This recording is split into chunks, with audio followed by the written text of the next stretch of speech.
Robin Van Persie's team hosted Inter, ended in pain for Robin, which makes me very happy. Watching a big brother hold his little brother at a distance and the rib just swing. Yeah. Ladies and gentlemen, welcome back to the Shirtless Plantain Show, the Champions League / midweek review edition.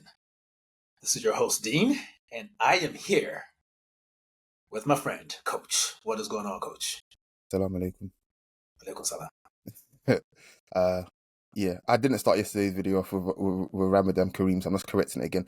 Ramadan Kareem, everybody, that to anybody that didn't watch the instant reaction. But yeah, I hope you guys that are observing are having a great and peaceful Ramadan so far, and let's keep going. Here in the UK, the days are very short compared to what I've been used to the last, 10, 15 years of my life. So I'm doing great, apart from my sleeping pattern. Enjoy the discipline, enjoy the sacrifice. Good for you and those that move like you. It's a beautiful thing. Let's get to this football, which sometimes can be a nasty, nasty thing, as PSG found out today. They hosted Liverpool. It ended 1-0 to Liverpool. I watched this game. I know you watched this game. I cannot believe what our eyes saw. But I've seen this game many times before in many forms. Yeah. I can actually believe what I saw. I just hoped it wouldn't transpire the way it did. I suppose let's start back to front. Marquinhos is one of the finest centre-backs of each generation. Donnarumma, we've spoken about him many a times. And I just think he peaked so early that he's just regressed into a passable goalkeeper. And nothing more, nothing less. So we'll just get those guys out of the way. I know people always talk about them in the Champions League saying, yeah, PSG never quite get over the line because XYZ, and these two, them or another defender, what's his name? He was it a couple of years back. It wasn't Thiago Silva, because Thiago Silva was a Titan. Who was the other centre-back? Oh my gosh. Anyway, I just remember specifically another centre-back would reasonably be out of position or make a wrong decision and they'd lose like that kind of thing. But that wasn't the story of today for me personally. But I thought we'd just get those formalities out of the way. The story of today for me was how Alexis McAllister and Ryan Gravenberch were completely galloped over. That story for me. As far as I'm concerned. I don't know what you observed, but I enjoyed the hell out of that. No, it's crazy because I wasn't surprised that PSG dominated them. PSG have done that to teams with better midfields than Liverpool's. I wouldn't say Liverpool's midfield, despite the rebuild and how good they've been this entire season, I wouldn't actually consider that the strength of their team, personally. No. And today showed that. PSG completely dominated them. Vitinha, Fabian Ruiz, they were constantly on the ball. Yeah. And the weird part is that I wasn't surprised by any of this, but I was surprised about the extent. I thought Liverpool would show more in this game. It's the territory, isn't it? Yeah, they played so deep. It was like I was stunned. I was stunned to see that part and the amount of it as well. Like it almost felt like Liverpool went there to defend, which we know is not really Slot's MO. I don't think that's not what he's adaptable. He's a smart coach. He's adaptable, and he said pre-match and post-match that, look, we're not going to have the ball today, guys, so get comfortable with that and suffer, and then let's see what we can do. The fact that he said that pre-game lets me know that, yeah, them trying to nick it at the end or whenever they could was probably part of the plan. However, I don't think any coach sets out to only have one shot on target for 90 minutes and have your goalkeeper make, 11 or 12 saves in a match. I don't know how many. The XG was 2.58 to 0.25 to PSG. Yeah. No coach sets out to do that. And that feels low to me based on what I watched. I felt like every time I looked up, Alisson was making a great save. He was their man of the match, was fantastic. And it's weird, we've given Arne Slot a lot of credit for his ability to change games this season. But this is the one time he made a change and it won the game, technically. But really, the change was kind of irrelevant. You know, or maybe today's change was basically as good as Mo Salah has been. He was so average today, so poor, especially with his final balls, trying to dime people up in transition. Was just terrible with that. That just removing him made Liverpool better. Yeah. So Targella came on, and his first touch, he wins the game. Yeah, pretty much. I think also. Donnarumma there? Yeah, of course. That's why I'm talking about the fact that, you know, Donnarumma is yeah. He Yeah, might be PSG's Almunia, put it like that. Because Almunia has let Arsenal down many a time in the Champions League. let's not talk about shit. Yeah, And but I think just going back to the whole midfield battle. Look, PSG's midfield is not athletic. Like, you know, if that makes sense. I'm not saying they can't run. They can obviously run because they did a whole lot of that today. But what I'm saying is they're not gonna physically dominate you, and they're not really space invaders like that. Especially when you have the ball, like they're not gonna cut. They're not gonna cut off like passing lanes super quick with like long strides. Like, I mean, the tallest midfielder is Fabian Ruiz, and everyone else after that is basically a Smurf. Like they're literally all under 5'6", 5'7", all of them apart from Fabian about Ruiz. technique in midfield. Yeah, exactly. So seeing Ryan Gravenberch, obviously Alexis McAllister, wonderful player, but I see him get smoked by guys weekly. Like I do, he's a good footballer, but seeing him get run around by guys smaller than him, just that's concerning to me. At least knowing how well he can play, but the midfield battle for me wasn't a battle. It was just we're gonna sit on top of you when you have the ball, and then when we have the ball, you're not gonna see it. Like you're just not. And the amount of times like Liverpool make laboured passes because they're so tired because they've been chasing the ball all day, kind of thing. It's a genuine tactic to just wear down your opponent. Even the third man runs from midfield as well. All three of them. Who was the holding midfielder today? Can anyone tell me? No. There wasn't one because they all took it in turns to be a number 10, to be a number 8, to be a number 6, to be a destroyer. They all took it in turns to do that kind of thing. Now there was obviously designated sort of roles, if you like, you know. Fabian Ruiz did play a little bit deeper, you know, because he's bigger, he can obviously hold guys off a bit more kind of thing. But Neves, my God, those third man runs, it was incredible, man. So yeah, Liverpool won today, and full credit to them for sticking in the game. But that was probably the luckiest Champions League win I think we'll see this season. We didn't even mention the Konate thing. That was a clear penalty to me. Oh, it was a clear red card, first of all. Like, I think just in general, I mean, you've those of you who listen to the pod, yeah, you've heard me be bitter about this all year. yeah. This is just Liverpool's season. Hmm. They've just been really lucky in a lot of games. I've seen so many games where they've had these moments, you know, and in this game was the luckiest of all the games they've won this season. What are PSG's prospects in the return leg? I genuinely think they have to. I mean, like Anfield on a Champions League night is not particularly great for anyone. Like you can just get put in a whirlwind and the game could be over within 25 to 30 minutes. The game tie could be just over. I think for them, listening to Lucho's press conference. By the way, I love Lucho, man. Seriously, I really do. Like he ended his press conference on TNT Sports talking about the woman asked, "Can you do it?" He goes, and he said, exclaim, because of course we'll do it. It's like, and that's the only way you can be after watching the game. Like, you got to be a bit crazy and a bit delirious because that will send me nuts as well. So he's not sending these players there to, you know, hope they can stay in the game. I think they should try and play a similar game that they did today. I genuinely think so, because what are Liverpool going to change between now and next week? They're going to have Cody Gakpo back. Okay, is he got what is he going to do against Hakimi? You know what I mean? Like, he's gonna tuck into midfield and duck the smoke.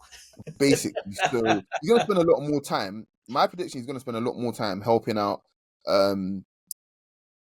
What's his name? Sorry. Yeah, helping out Robertson. Sorry, Robertson or Simicast. Simicast was decent when he came on, I think, actually.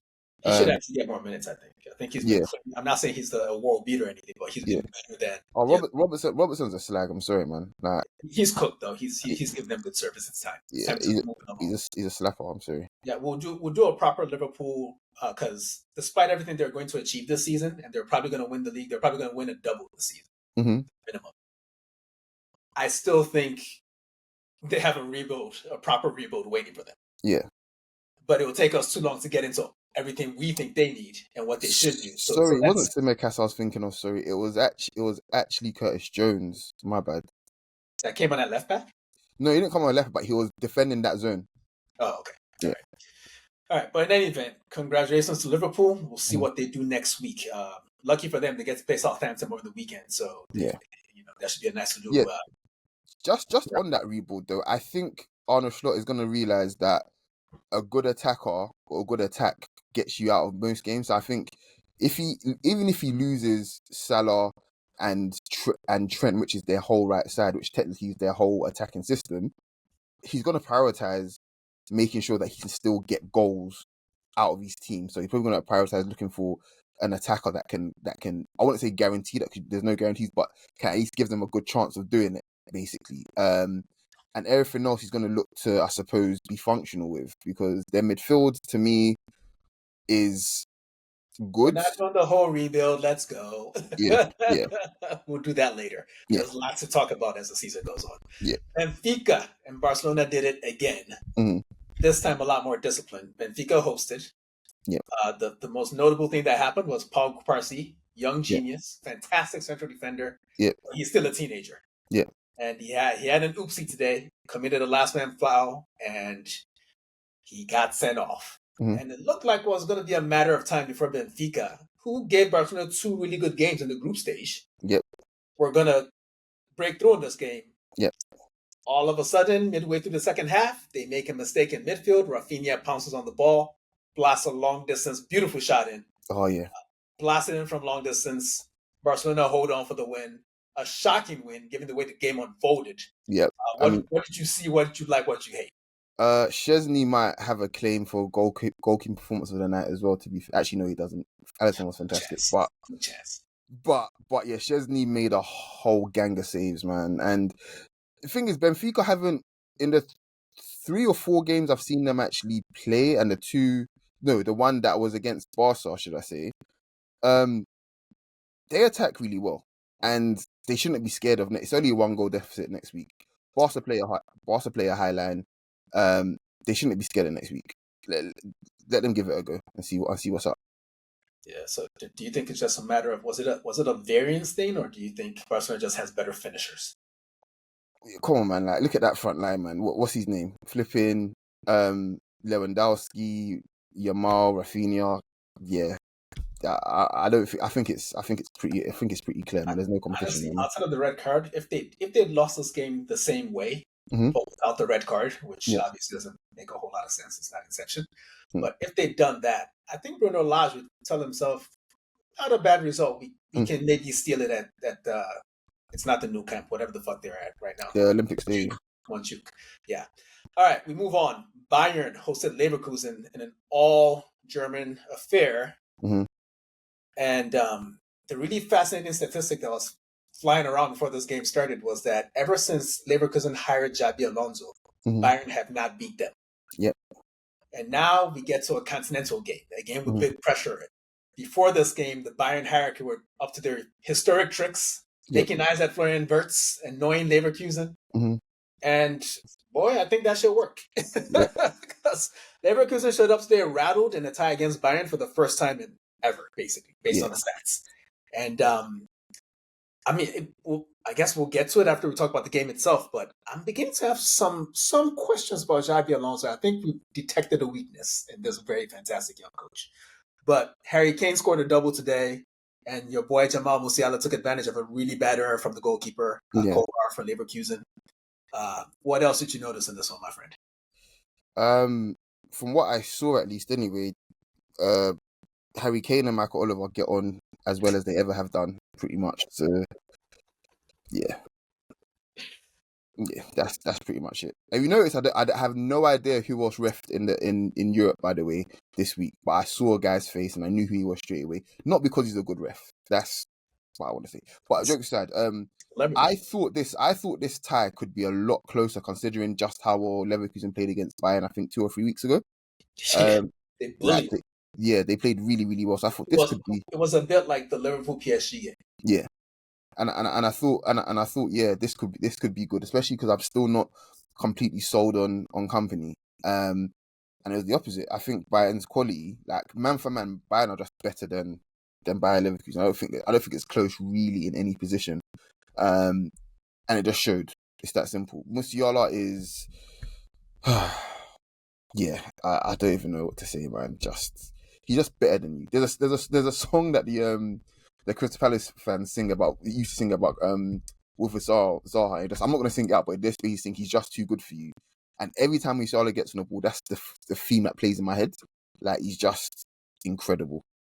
So, not to be a hater, Yeah. a Black History Month is over and we're canceling out the DI shit in America. So, if he's so good, how come he doesn't score more? Well, he's trying. Well, he's adding more strings to his, but he's scoring headers now, guys. Remember that. Like he's trying. He hasn't scored one in like a month. Like he was he's trying, but when he unlocked the pack, he was doing that every week. Then he just dropped it. Like, how good is he really? Maybe Karl-Heinz Rummenigge is right about the best German player. Yeah, I'm not having that. Sorry, love works, but I'm not having that. I'm just not.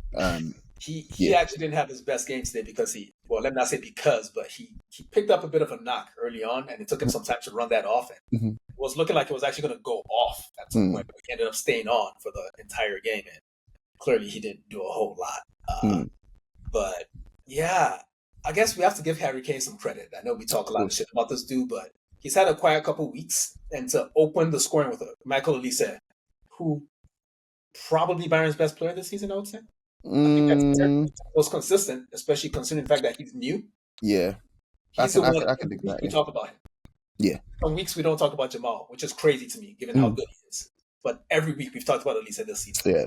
Harry Kane we've been ignoring for a little bit, and he opened the game up with that header. Bullied. What's the guy's name? Was it Mukiele? I was gonna say, I think it was Mukiele, who ended up getting like a red card anyway. He didn't have a good day. And it's crazy because he came in for Tapsoba, who I think is nursing an injury. When he got the red card, Tapsoba comes on and immediately gives away a penalty. Yeah. So it just wasn't Xabi Alonso's day. But the trend, it's not really a trend, but I feel like, for a while Arteta could not win away in Europe. But that was mainly just a team quality thing, like a squad number thing. He didn't have enough players. Europe was a bit of a stretcher. We were only doing it to make money. Nobody really wanted to win the Europa League like that. Only if it got you into the Champions League. So it was a tricky place to be in. Squads were tricky. In any event, he's past that hoodoo now. We're going to talk about him in a little bit. And Xabi, I feel like for him, it might be like the big European game. Yeah, I mean, look, they got to a Europa League final last year, but they got absolutely worked. Lost. Yeah, having not lost the entire season up to that point. Yeah, they got absolutely worked. But they were good. But they were good. The thing is, they were good leading up to the final, which was just the performance itself. I think more than anything, I know someone scored a hat trick in that final and shit, but I think the thing that I take away most from that final is just how non-existent they were. They just didn't turn up. And that's what happened today. Yeah.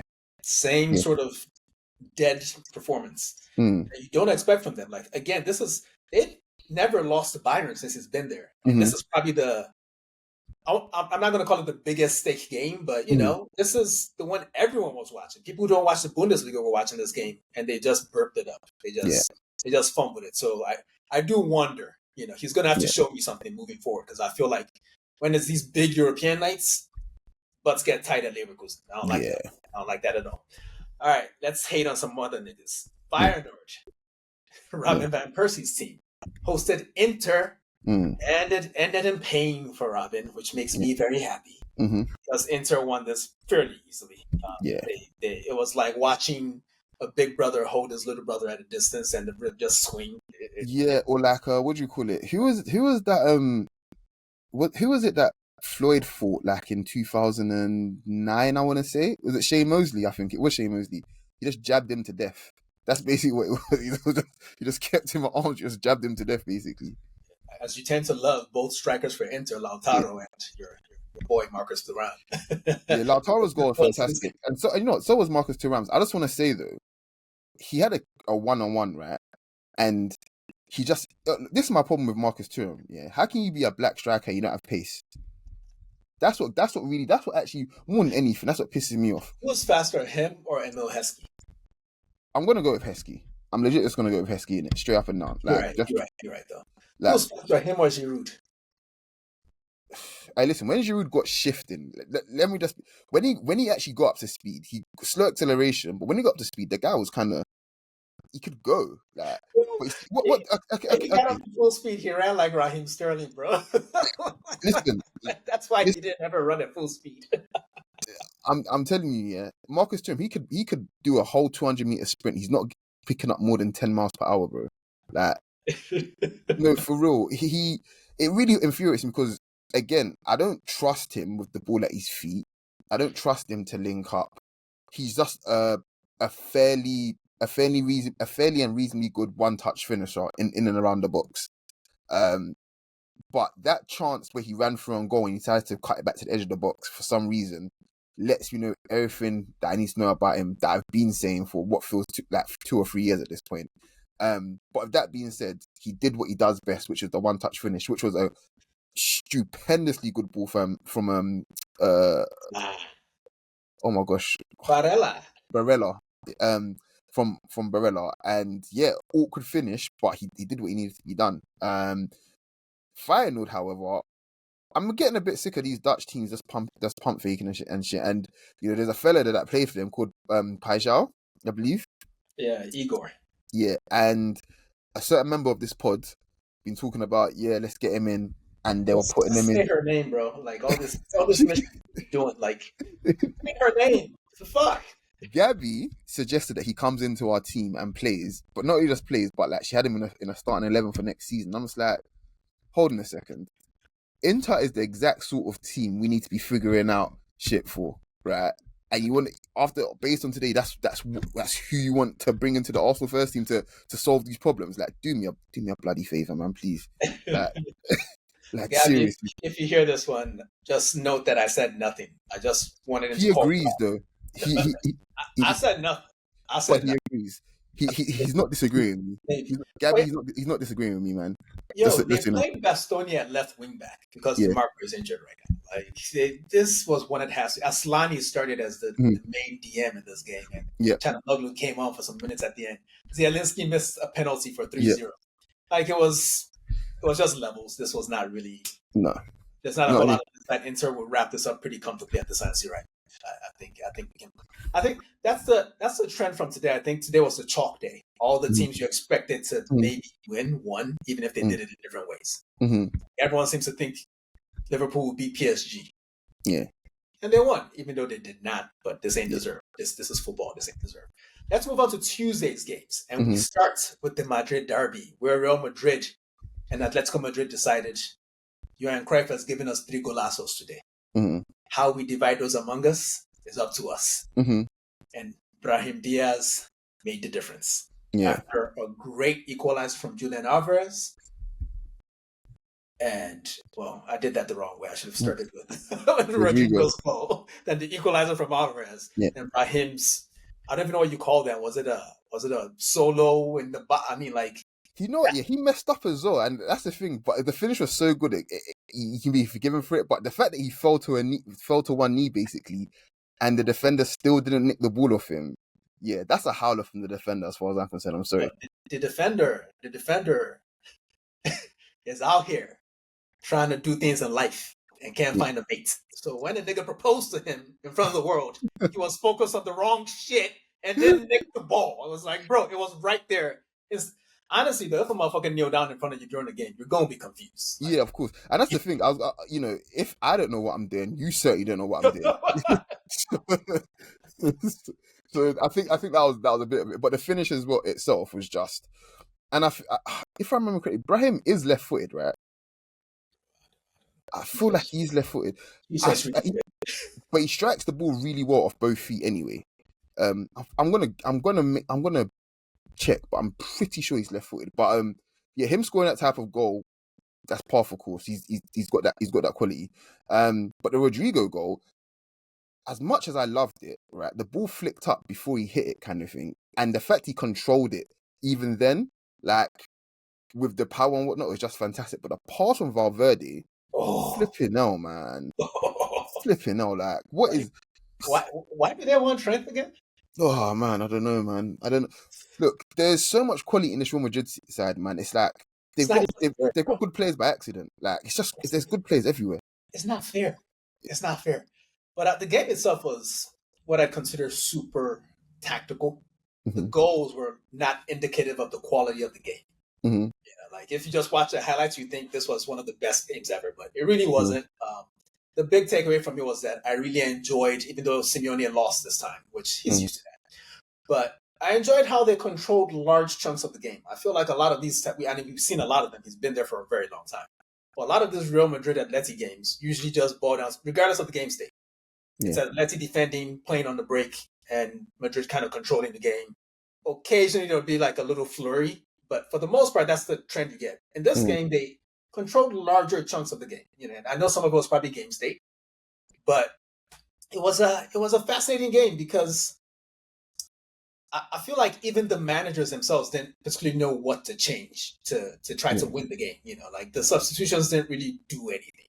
They just kind of happened. Like Camavinga going off for Modric. I don't know that was even necessary, but they won, so it feels like it was the right move, but was it? Well, here's the thing. I was terrified of the fact that Simeone took off, was it Griezmann, I want to say, for a defender while they're 2-1 down. And he comes out after the game and says, "We survived." I'm not... All due respect to what Real Madrid are in the Champions League with their juju and everything, and how many times they've just caused Atletico pain. I think the one that sticks out the most to me outside of the finals is the Ronaldo hat-trick in 2017. That was just fool as fuck. But the fact he said that, Ancelotti needs to be raising both eyebrows between now and next week, seriously, because that's unsettling. Like, he was like, okay, we lost the game. We actually have to score essentially 2 goals next week. The guy's cooking up something devious. Like, he's brewing something mischievous next week. Like, yeah. If they've ever had a chance to eliminate Real Madrid in Europe, it would be this year. Yeah. That said, quality always tells it this time. It always does. It don't really matter what he do. He's had a lot of cracks at this. We've watched a lot of them, and it never really goes well for him. So I'm not, and you're not betting against Real Madrid. Yeah, of course not. I'm a bet. Well, yeah. Well, if they play Arsenal, I'm definitely not betting. I definitely am betting against them. But that's different. but yeah, I just think next week's tie. I put it like this: if Atleti score first, doesn't matter when they score first. Or they score first, early, score first. If Atleti score first, this has the potential to be one of the best ties ever. Seriously, and not for the football, just for the antics we will witness. We are going to see some real shithousery. Like, I can't really say what else I want to say, but just a lot of swearing, basically. A lot of housery. Yeah. But you know what? He's right to say that they escaped. Or how did he put it? Escaped. Survived. Yeah. Because in the 90th plus something minute, yes, Mbappe set Vinny up, and that should have been the 3-1 right there, and maybe tie over. So for that moment alone, he was right. So maybe it was less about talking, playing the mind games with Carlo, and more about like, no, for real, like this went better than it could have. It could have gone worse, But we look forward to next week. I think we're both confident that Real Madrid probably wins, but still got to see this one. It's weird. Of course. That's a credit to Atleti. That's a credit to Atleti. Of course. I think one of the key things here as well is Julian Alvarez is a type of striker that there isn't a type of goal he doesn't score. So any chance that falls to him, I expect him to at least work the goalkeeper, which is an invaluable sort of asset to have in these tight games. Give him the ball in and around the box. He's not messing about. He knows what he's doing. Like, everything is always hit true. Is he the best ball striker on the planet? No, he's not. It's still KDB, I think. But even this was supposed to be KDB. That brisket hamstring, bro. He's not striking shit. Yeah, but put as he's up there. But I'd say KDB. I'd say Valverde. I'd say a bit controversial, but I'd say Declan Rice as well. Actually, to be fair, Trent as well is there. So yeah, but for real, he's up there in terms of the strikers, actual strikers. Harry Kane is probably still number one, but Alvarez is there. He's up there, with the best of them, I think. But that's why I ain't taking nobody over. Yeah. I mean, I don't mind any of those people you mentioned, but yeah. I don't. I'm rolling with him. Yeah. Cool with him. Like like you said, I've seen him score so many. different kinds of goals, and not just general goals like ball striking goals. Like he can hit it every kind of way, every which way. He has every technique from everywhere. It's insane.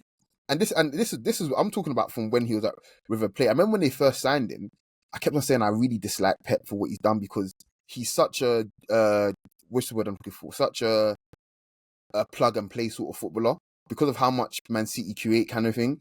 You just know when the ball falls to him, which it will because he plays for Man City, he can do something with it to affect the game. So yeah, fantastic footballer, fantastic striker, man. And real last bit on him. The crazy part is that his ball striking is the thing that's most eye-catching about him. But keep in mind that this guy comfortably plays as a 9, a false 9, a winger if you need him there. He's done some midfield shifts.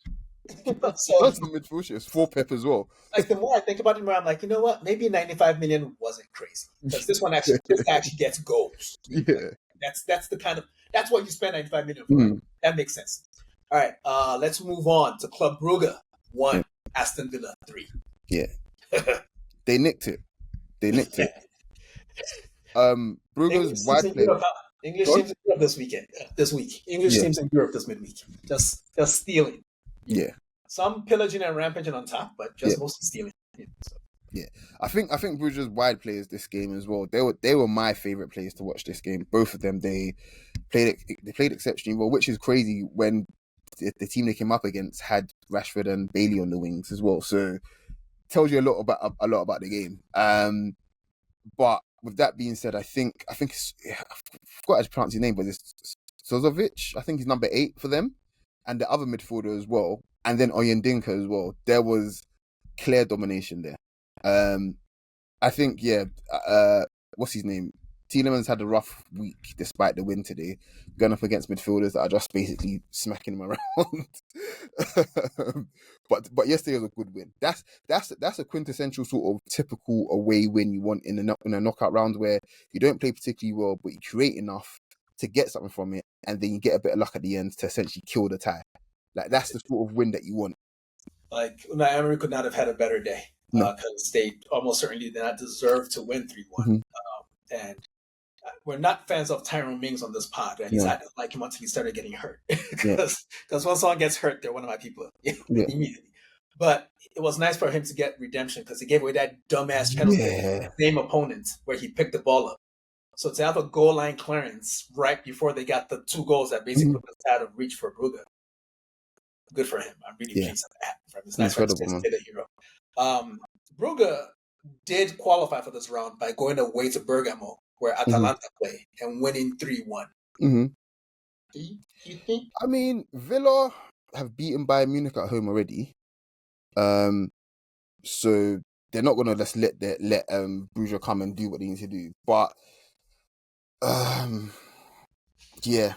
still think it's over. I still think the tie is over, to be honest. And probably. Emery is this the sort of game you can kind of depend on Emery to win. Now, when they come up against somebody else, which they most likely will be, it's going to be a good side in PSG or Liverpool. They're gonna bend over and go out. I back them to see this one out. Yeah, with Emery, the thing is that when being a coward is the right solution, he will nail that solution every time. Yeah, but pretty much. When actually putting it on the table is a solution, he's gonna fail every time as well. So that is true. That doesn't make him a bad manager. It just makes him a bad manager for Arsenal. I will go to my grave repeating that shit. 100%. The beef is eternal. Let's move on to Dortmund, where Dortmund, or Dortmunded. A tale of 2 halves of this game, and that's kind of putting it lightly. It was 2 halves in that Dortmund looked competent in the first half, and Karim Adeyemi scored. It's got to be a top 3 goal I've seen him score. Yeah, I didn't think he had that in his locker. No. That was a weak foot finish too? A weak foot finish, yeah. Oh my gosh. Yeah. Even better. What a volley. But that was a nice capper to a competent half of football from Dortmund. Not great, not bad, just competent. Then the second half started and they fell the fuck apart. Yeah. Like your boys Lille, man, they were cutting all the shapes, and by the end of this, they should have won this game. Yeah, and I just want to say that I know I've waxed lyrical about Jonathan David's box presence and how good he is there, but you see that reverse pass for the equaliser, yeah? Listen to me. that's as good as it gets. Seriously, like So incredible. I like that you called out it's a team sport, so I like that Yeah. you called out the assists. But Yeah. bro, that is maybe my favorite finish Yeah. anywhere in Europe this season. Mm. Like that was pure instinct. Yeah. I'm losing my balance. This is a one-on-one. Mm. If I just get it on goal, I got probably like a 70% chance of scoring, and he just put a toe on it. Mhm. Like, which technically is bad technique, Mm. but that's exactly what he needed to do in that moment. And I feel like so many of the strikers around Europe and those footballers in general, like they don't have that instinct.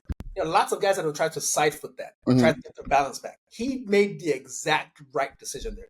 The only other No time for the goalkeeper to react as well. right, the only other guy that I'm thinking, basically the Ballon d'Or contender type dudes are the only ones that are doing that, where I'm trusting them to do something like that.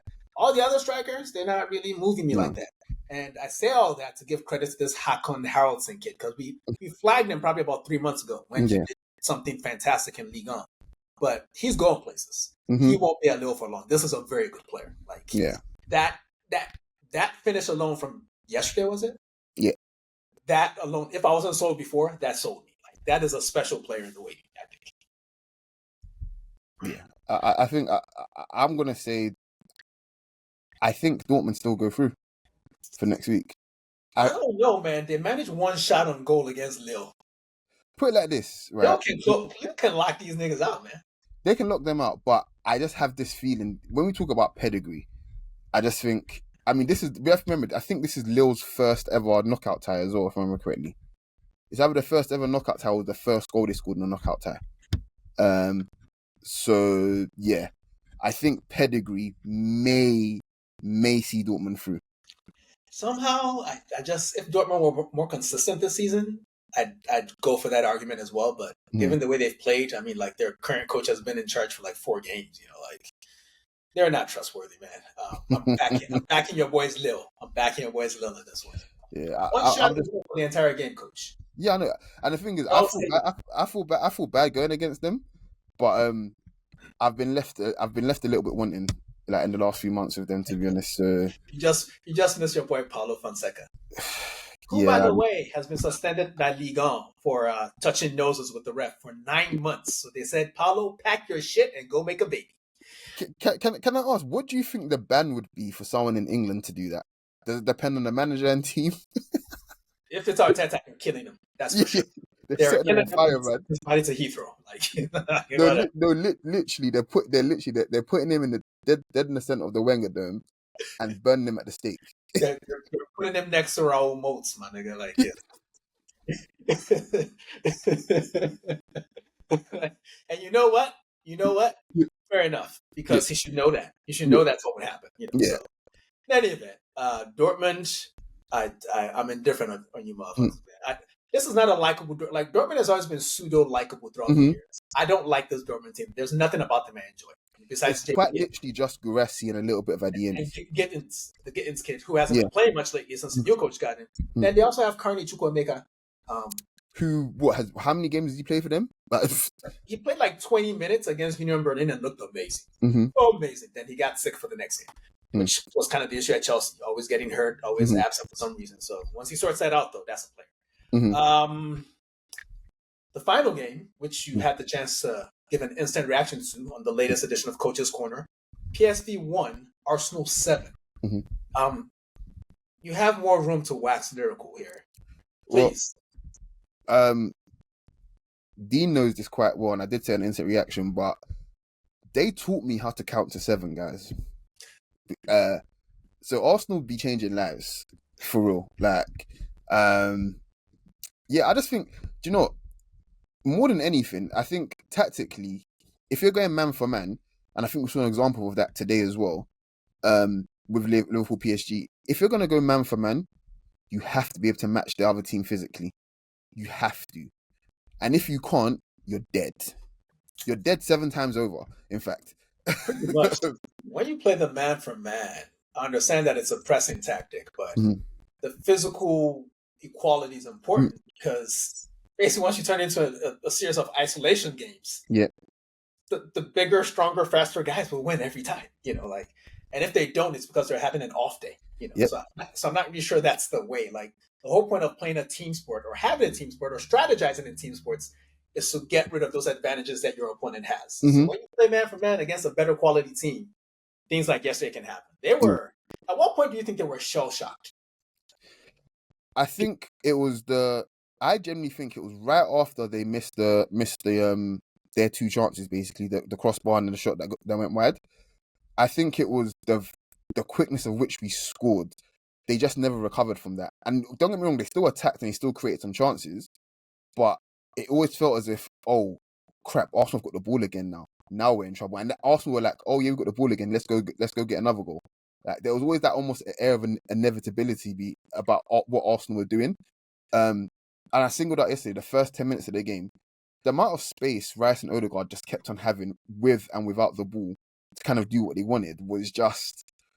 So when we had the ball and then one of them wouldn't have the ball, one of them would go short, one of them would go long and shit. Like they could just do whatever they wanted. And to me, it's just... I really hate Premier League coaches. No, I'm sorry, I really do. They ruin my weekends. They do tactics and they don't let my team play the football. Do you know what I mean? Like it's sickening, man. Bro. No, for real though. But yeah, I think what pod was it? I think it was like just before the Leicester one, I want to say. I mentioned that Declan Rice would be like our other nine, basically, that, you know, teams wouldn't prepare for. And the last couple games, we've seen that come to fruition. You don't waste that level of like ball striking, you know, his aerial prowess as well. Just when we don't have a striker right now, you try to lean into that as much as possible. And he scored an offside goal yesterday. And he almost also had one that was denied. That should have been a corner. And then he's created in the box as well. He has all of these sort of attributes that are really useful for any number 9 in general. But when you're doing that, arriving late in the box, it creates all sorts of problems for teams. I want to know personally for you, how much more do we lean into this kind of thing? Do we just really, really keep going with it, or do we try to vary it a bit? I mean, at the moment, given Arsenal's current predicament with the lack of forwards, I don't see an alternative. I think you have to look into this. And we started this conversation about this game by emphasizing the physical security that Arsenal had. And there are a number of very physical players in that team for Arsenal, but Declan Rice probably does the most running of all of them. Mm-hmm. And there's a reason why we're talking about him over the very many candidates we could give credit to. I mean, Timber was great. Odegaard had a good game. I still got issues with you, bro. But we'll talk about that later. The defenders were great, so on and so forth. But Rice's, he took the game away from them. Mm-hmm. I think the frequency with which he kept popping up in their box when the game was still in the balance was what intimidated PSV. Yeah. And this is what Arsenal needs to lean into until, just lean into it generally. You paid 100 million for a reason. Mm-hmm. So he could impose himself on opposing midfields and defenses. So I'm all about it. I want to see more of it. I would actually go as far as to claim that regardless of the output in the game, this was Declan Rice's best offensive performance for Arsenal. Best he's played as a left 8 going forward, whether he scored or not. Just the competence he played with, the disallowed goal, for instance. He's had opportunities to do things like that in the Premier League and just hasn't, or was trying to play someone in and playing the wrong path. He just seems so natural. This was the most natural he's looked as a forward-going player, regardless of what he did. I mean, a cross off your weak foot to the back post. After he created a space for himself as well with a feint to the right hand side and shit. Like I was hoping, and the whole team were hooping. It actually looked like a different Arsenal. I mean, PSV were fucking terrible. Yeah, let's get that out the way. But it just looked like a team that was willing to be brave, take more risks. I was seeing back heels. I was seeing off the ball runs. Essentially, and I'm sure by now people may have heard this elsewhere, but it felt like. Because I always felt as if the offensive evolution for Arsenal this season was going to come from the fullback positions, with Calafiori and Timber being back and a healthy Ben White. And we haven't been able to see that for a variety of reasons. Either injury to those players or when they were around, the players in front of them not being available to to unlock these combinations that the manager is anticipating. And I think last night was the first time that the manager decided to rely on that particular quality of his team. Yeah. Try to break a game open away from home. And for a team that spreads the goals around like Arsenal does, that's a perfect solution. I think Declan Rice, if he maintains his form, I think he can make a run and get like a nice 6-7 goals for the end of the season. I hope so. I think that the key thing here as well is, we said we'll speak about Odegaard. It's a lot. Unfortunately, it has a lot to do with how well Odegaard can consistently keep the ball moving in those areas and allow Declan Rice to make those runs and allow for people to be attracted, one way or the other, because he only makes those runs when there's space. Basically, he's not gonna, you have to remember as well, because he's a big guy as well, he's not going to be nimble with it in those tight spaces.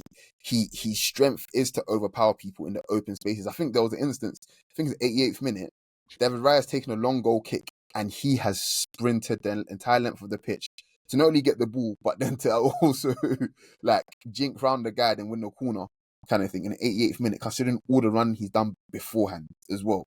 But all those things are platformed or underpinned by what everybody else is doing on the other side of the pitch as well. Like Odegaard, both of his goals, but I want to say probably his second goal, like where he picks it up kind of thing, the team's worried about Declan Rice making those runs. So there's a lot of space in the right half space now. So Odegaard is able to just drive. And it's those giving those double-edged problems to teams, what do we prioritize? Who do we stop kind of thing? They're dependent on each other. I just think Rice, unfortunately, is a little bit more dependent on Odegaard. Odegaard is going to do a lot more on the ball than Rice. So, yeah, that's where I'm out of it. We could talk about this game for another 20 hours if you let us. So we'll just leave it there for now. Yeah. But before we get out of here are some of the upcoming matches that you should be looking at this weekend. In the Premier League, Nottingham Forest hosts Man City. This is a top 4 clash. Big deal. Brighton hosts Fulham. I'll be watching that. Don't really care who's starting. Those are 2 good teams to watch. Tottenham, Bournemouth. Who you got winning this one, Coach? The Sri Lanka derby. I'm going to go Bournemouth. Eddie Howe just going to pop up out of nowhere, man. Man. Bournemouth, he says. I'm with you on that. United, Arsenal, the SPS derby. What do we have coming this weekend, Coach? We've got a live stream coming, which we need to actually just put out and broadcast to you guys, like a little shitty made up flyer or something. I don't know, but yeah, we'll do a live stream. Call my flyer shitty, you ass nigga. What the fuck you talking about, nigga? We will broadcast it on YouTube. So come do a watch along with us. I think what was the last one we did? We did one. Was it this season? Who was it for? I think it was City Liverpool match. City Liverpool, wasn't it? Yeah, it was City Liverpool. So yeah, fixture. Yeah, so come along for that. The last one we did was fun as hell, but I'll be fasting, so it's gonna be tough for me to talk for all 90 minutes without any water. Whatever. But yeah, come stay, comment, interact and shit. Maybe I don't know if the technology will let us, but maybe we can get a couple of you on to the actual sort of platform to talk with us on video and shit. We'll figure it all out before then. Yeah. We'll try not to disappoint you too many times because we will disappoint you at least once.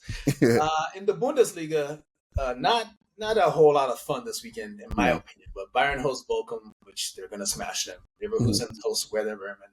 Dortmund hosts Augsburg. So the 3 teams that are still in the Champions League for now are all hosting weaker teams at home. Yeah. So it should be a chalk weekend. The game I'll be watching in the Bundesliga will be Frankfurt hosting Union Berlin. Yeah. Union Berlin conceded 6 to Dortmund recently, and Hugo Ekitike plays for Frankfurt. So I would like to see what he can do against a very generous bunch of defenders, because I'm scouting on it. In Serie A, Juventus hosts Atalanta on Sunday. Who you got winning that one, Coach? It's a draw, isn't it? Let's draw. That's what I'm calling. Yeah, this has got. I want to go 1-1, but lots of late drama. Yeah, because it's Serie A. It's a script. Before that, on Saturday, Inter hosts Monza at the San Siro. And in the big game from this weekend, Napoli versus Fiorentina at the Maradona. You got. I'm gonna call this the the rapper derby because both starting strikers both have like rap songs and shit. So yeah, Jurgen Klopp is not pleased. All I will say is that Megan Thee Stallion needs better taste than that. In La Liga, Getafe hosts Atletico Madrid. This would be a tough assignment in any time, but when you have Real Madrid in midweek after this game, it's even tougher. Do you? I mean, they're going to rotate some. You think they get? They're probably going to drop points, but so. but I think I said before the winner of I don't know if I think the loser of the Champions League tie could win the league. I'm going to stick by that. Whoever loses in the Madrid derby, I like the logic, but I'm willing to make that prediction after the next game. Like I want to see how they react to the loss. Then I'll join you or disagree with that prediction. Real Madrid hosts Rayo Vallecano in what is an easier assignment, but still not easy. Got to win the games. Is Bellingham back for that? I'm not sure. I thought he was off for is it 4 games? It's 2. Oh, did they extend it? No. I know it was 2 games. When I saw it, it was 2 games. Well, then he should be back. Okay.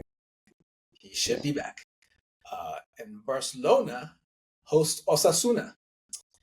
In Liga, there are a lot of games, 10 to be precise, I think. But the only one we thought would be interesting this weekend was Nice hosting Lyon. Coach, I think that's us done for this edition of the midweek review, Champions League review. Historic performance by our team. We should have done a whole pod about that, man. Like we don't get to do shit like this all the time. We really should have, but it's too late. We should have, man. I put this, guys. If you give us enough comments, maybe we still can. How about that? Give us enough comments and we could do something that's for you guys. We could just put out with no label and just say Arsenal pod. How about that? I'm just let y'all know. It's just gonna be him talking. I will not be there. Magic Johnson, me. That's me right there. In any event, Coach, thanks for joining as always. Anything else for these people before we get out of here? Just the usual. Love you guys. Stick with us, man. Let's have some fun. And I don't know, man. I feel like if you tell them you love them every time, then it loses meaning. But I never told them I love them, so it balances out. It's fine. Do you know? Actually, no, I don't love you guys, but I do. I'm not gonna lie to you and say I don't because it's Ramadan, but I do. But I'm not gonna say it for the next 4 pods. How about that? I am such a terrible influence. But we do love you, and we will talk to you soon. Tell the people peace. Peace. Hey, folks, this is Dean from the Shirtless Plantain Show. Don't forget to subscribe, comment, and follow us on all our socials. You can see them right beneath our recordings in every video. Thanks again, and see you on the next one.